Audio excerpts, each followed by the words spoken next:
ঠিক না? ইদ্রিস আলাইহিস সালাম তিনি পয়গম্বর ছিলেন আল্লাহ, কিন্তু ইদ্রিস আলাইহিস সালামের কি স্বপ্ন ছিলেন জানেন? কি একটা আশা ছিল বলতে পারবেন? ইদ্রিস আলাইহিস সালামের আশা ছিল, একটা আকাঙ্ক্ষা ছিল যে আল্লাহ আমার মন চায় আমি চতুর্থ আসমানে ঘোরার জন্য যাব। সুবহানাল্লাহ, একটু জোরে বলুন সুবহানাল্লাহ। আমার মন চায় আমি চতুর্থ আসমানে কি করার জন্য যাব?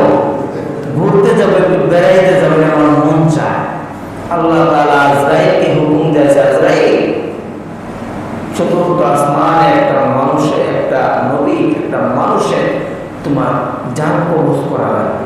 আজরাইল আলাইহিস সালাম পরেশান হয়ে গেলেন যে চতুর্থ আসমানে মানুষ আসবে করে আমি জান কবজ কেমনি করবো, এটা কিভাবে সম্ভব? কিন্তু আল্লাহ বলছেন, কিন্তু আল্লাহর কথা কি মিথ্যা? পৃথিবীর সব মানুষের কথা মিথ্যা হলো, আল্লাহর কথা মিথ্যা না। আজরাইল আলাইহিস সালাম টেনশনে পড়ে গেলেন, কিভাবে সম্ভব চতুর্থ আসমানে একজনের মৃত্যু? কিন্তু তাম বিশ্বের প্রত্যেকটা মানব, যতগুলো মানুষকে আমার পর্যন্ত আসবে, আল্লাহ রাব্বুল আলামিন আরশের মহল্লার ভিতরে এমন একটা গাছ আছে, যেই গাছের পাতার ভিতরে প্রত্যেক জনের নাম লেখা আছে। প্রত্যেক জনের কি লেখা আছে? নাম লেখা আছে। যে ব্যক্তিটা মৃত্যুবরণ করবে, দুনিয়া থেকে চলে যাবে, সেই মানুষটার মৃত্যুবরণের 40 দিন আগে সেই পাতাটা ওই গাছ থেকে ছিঁড়ে জমিনে পড়ে যায়। ফেরেশতাগুলো দেখতে পারে এই মানুষটার হায়াত মাত্র 48 দিন। এই মানুষের হায়াত মাত্র 40 দিন। বারবার সতর্ক করা হয়, তোমার হায়াত কিন্তু শেষ হয়ে যাচ্ছে, তোমার দিন কিন্তু শেষ হয়ে যাচ্ছে, আল্লাহ দিকে যাও, ইবাদতে মশগুল হও, তোমার রিজিক শেষ হয়ে যাচ্ছে। কিন্তু আমরা তো বুঝতে পারি না। প্রিয় মুসলমান ভাইরা, ইদ্রিস আলাইহিস সালামের মনের আশা আল্লাহর কাছে ব্যক্ত করলেন, আল্লাহ আমার মন চায় আমি চতুর্থ আসমানে ঘোরার জন্য যাব।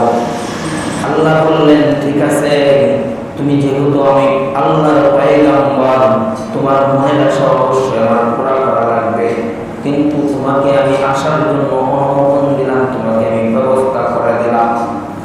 ইদ্রিস আলাইহিস সালাম চতুর্থ আসমানের ভিতরে উঠে গেলেন।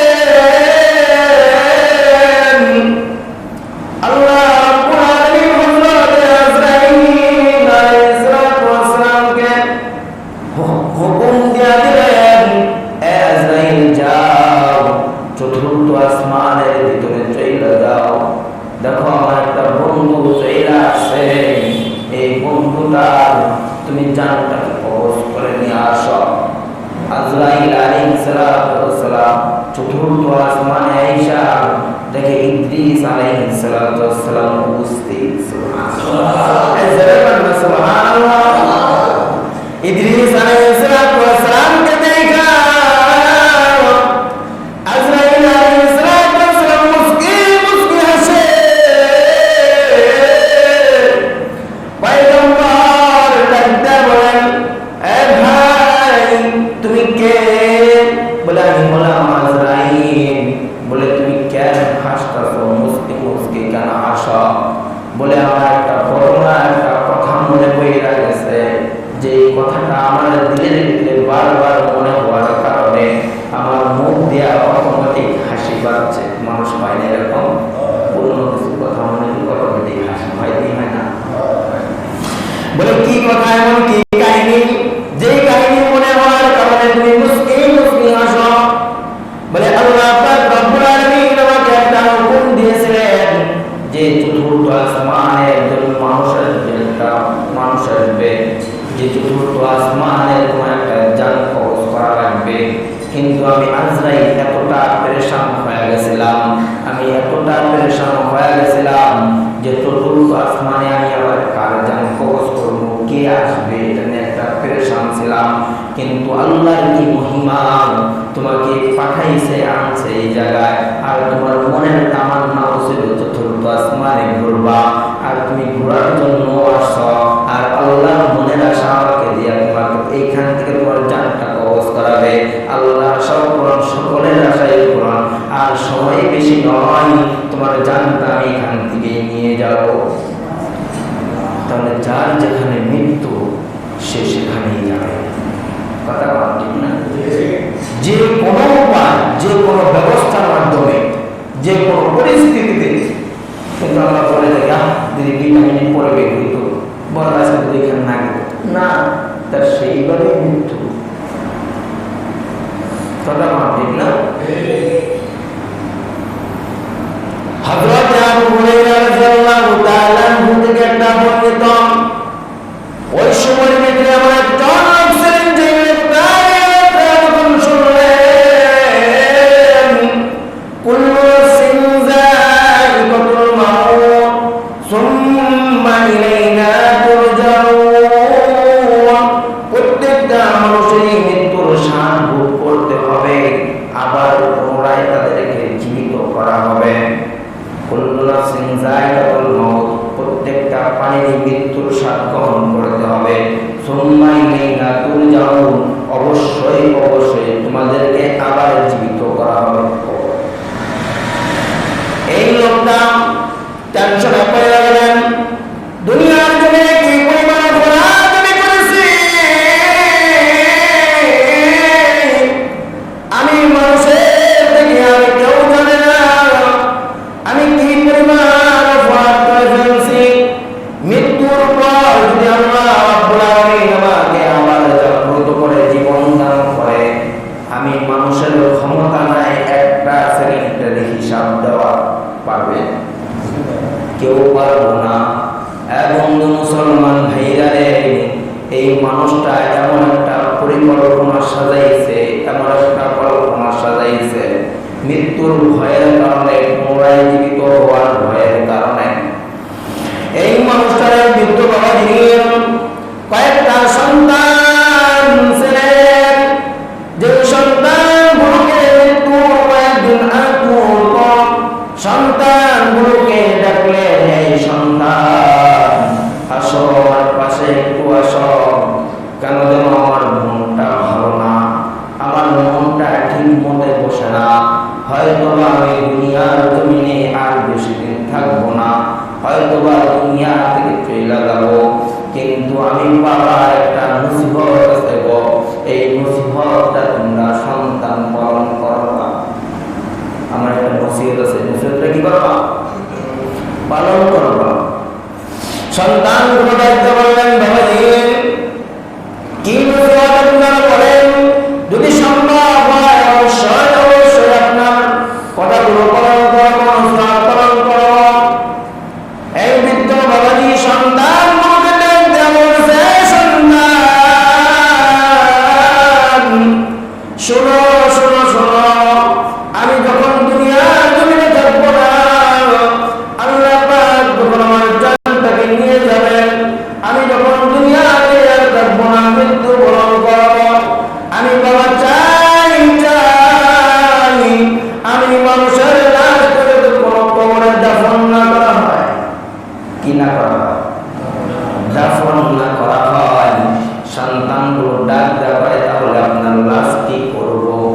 বলে আমি বাবা চাই, আমার মুসিবত হচ্ছে আমি মৃত্যু বরণ করার সঙ্গে সঙ্গে আমার লাশটাকে তোমরা কুইরা সারখার কইরা দিবে। কি করে দেবে? কুইরা সারখার কইরা পালবা, যেরকম হিন্দুদের চিতার ভিতরে পড়ে কথা বলেন, ঠিক না?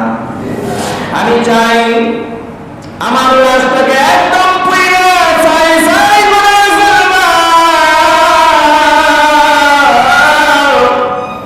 আমার লাশটা যদি কোনো কবরের ভিতরে দাফন না হয়, শুধুই কুইরা সারখার করবা তাই নয়, এই ছাইটাকে তোমরা 2টা ভাগ করবা।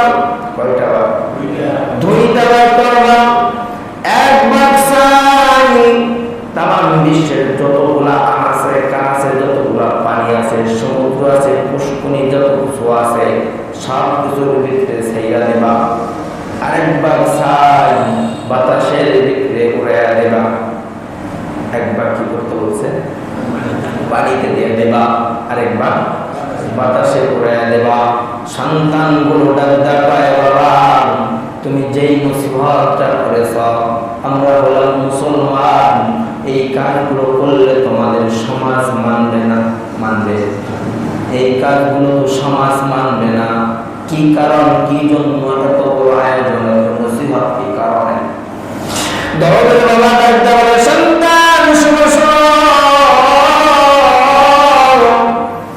আমার জীবনে এই পরিমাণ অপরাধ আমি করেছি,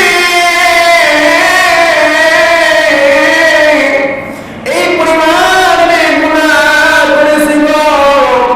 আল্লাহর নবী বলেছেন, আল্লাহ তাআলা কোরআন শরীফে বলে দিয়েছেন, কুল্লু নাফসিন যায়িকাতুল মাউত সুম্মা ইলাইনা তুরজাউন। প্রত্যেকটা মানুষের মৃত্যুর স্বাদ ভোগ করতে হবে, আবার পুনরায় তাদেরকে জীবিত করা হবে। আমি মানুষটাকে যদি জীবিত করেন, আমি আমার পাপের শাস্তি ভোগ করতে পারবো না, আমি হিসাব দিতে পারবো না। আল্লাহ এই জাহান্নামের আগুনে আমার পড়ার শক্তি নাই। সেই জন্য আমি চাই আমার দেহটা দুনিয়ার আগুনে পড়ে ছাইগুলো বিভিন্ন জায়গায় ছিটায়া দাও। আল্লাহ যাতে আমার ছাইগুলো একত্রিত না করে আমাকে একাত্র না বানাইতে পারে। আল্লাহ পারে কি পারে? পারে কি পারে না? এই ক্ষমতা আল্লাহ আছে। কিছুদিন পর মুসলমান ভাইরা দুনিয়ার জমিনে আমার মানুষের বাগিল বাজারে বলে, ঘুগনি বাজারে বলে, এইরকম বাজারের ভিতরে কিছু মানুষ ঘুমাইসা, সুস্থ মানুষ ঘুমাইসা ডাক দেওয়া বলে, ভাই অনেকদিন তোমার সাথে চলাফেরা করেছি, আমার মনটা কেমন যেন সায় দেয় না, আমাকে মাফ কইরা দিও, হয়তো বা বেশি দিন বাঁচবো না। এরকম বলে কি বলে না? একদম সুস্থ মানুষ, কোনো অসুস্থের কোনো আভাস নাই। হঠাৎ করে 2 দিন পরে আসছে আব্দুল করিম আবু